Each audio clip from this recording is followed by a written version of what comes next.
skúšala. Aj tento rok sa organizuje spoločnosť Agrogroup Deň poľa.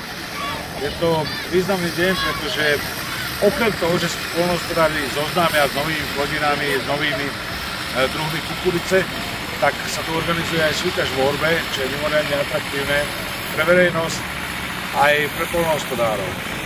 Uchovávanie tradícií je veľmi významné v tomto regióne, lebo my sme poľnohospodársky kraj.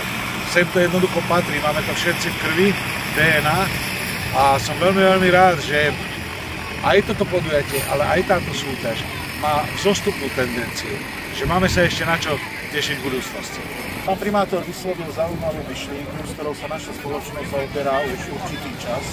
V budúcnosti by sme chceli nadviazať na túto akciu a sprístupniť ju aj širokej verejnosti.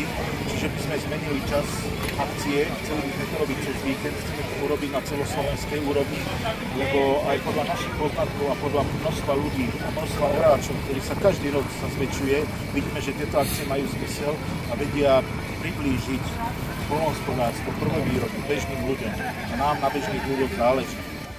Veľmi sa tomu teším. Aj ja.